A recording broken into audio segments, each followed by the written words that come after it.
Transformación de fuentes. En este módulo vamos a ver cómo puedo yo transformar fuentes de voltaje a corriente y de corriente a voltaje dependiendo de la configuración que tengan y la resistencia que las acompaña. Empecemos con la transformación de estos dos pares. Yo puedo transformar una fuente de voltaje que esté en serie con una resistencia, y hago énfasis en eso, en serie.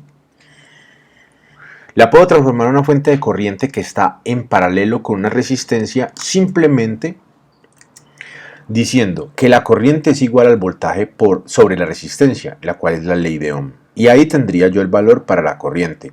La resistencia permanece inamovible. Muy bien. Ahora, si yo tengo una fuente de corriente que está en paralelo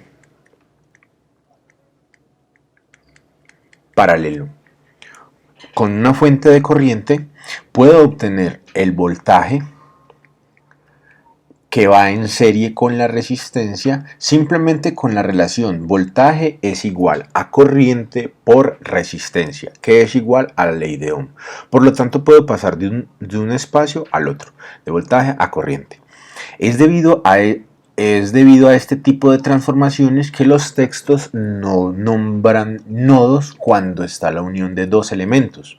Sin embargo, me gusta a mí tener esa generalidad, pero simplemente quería comentarlo. Si yo tuviera aquí una resistencia, pues podría hacer otra, podría también eliminar ese nodo, pero bueno, en el curso lo vamos a tomar así. Esto es un nodo, miren que acá ya se reduce. 1, 2, 3 nodos se convierten en 1 y 2 nodos. Bueno, ahora, estos se llaman unas transformaciones, pero también tengo lo que se llaman elementos redundantes. Bueno, yo puedo analizar los elementos redundantes bajo la siguiente filosofía. Bueno, yo tengo una fuente de voltaje y esa fuente de voltaje entrega este potencial eléctrico a un circuito. Supongan que acá está conectado el resto del circuito. Muy bien, acá aparece una fuente. El mismo voltaje aparece acá en esos terminales. Noten que la resistencia no tiene ningún efecto sobre el circuito. Lo único que hace esta resistencia es generar una corriente y dicha corriente sale por acá de la fuente, pero pasa por ella y se regresa. Entonces el efecto que tiene esta resistencia sobre esta fuente realmente es aumentarle la corriente que ella entrega, por lo tanto aumentar su potencia, la potencia consumida de esta y la potencia entregada por la fuente de voltaje. Desde el punto de vista de este circuito es quizás lo mismo. Si yo me paro aquí, coloco mi circuito y simplemente quito la resistencia, estoy disminuyendo la potencia de acá, pero lo que a mí me interesa y lo que estoy analizando es el circuito. A esta resistencia se le dice una resistencia redundante. Entonces sería la regla: fuente de voltaje en paralelo con una resistencia, el resultado es que la resistencia se puede eliminar. Ahora, si tengo una fuente de corriente que está en serie con una resistencia, ojo, aquí es clave la serie, yo puedo eliminarla. Ahora vamos a pensar de que tenemos acá, por ejemplo, otra resistencia en este sistema, cualquiera que sea el valor, R2.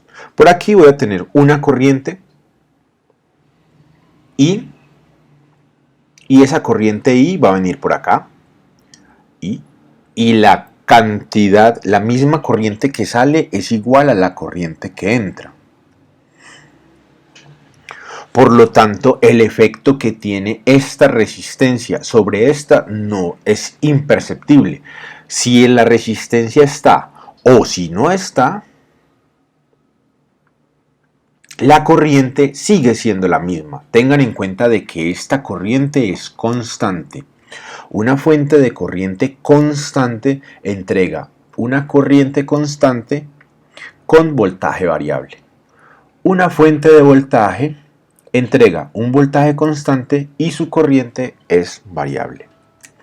Por lo tanto, la izquierda son las transformaciones que me pueden servir para simplificar circuitos dependiendo de los métodos de análisis que utilice, y estas transformaciones son simplemente elementos que yo puedo eliminar. Entonces, más que una transformación, es quizás una herramienta para eliminar la complejidad de un circuito que yo esté analizando.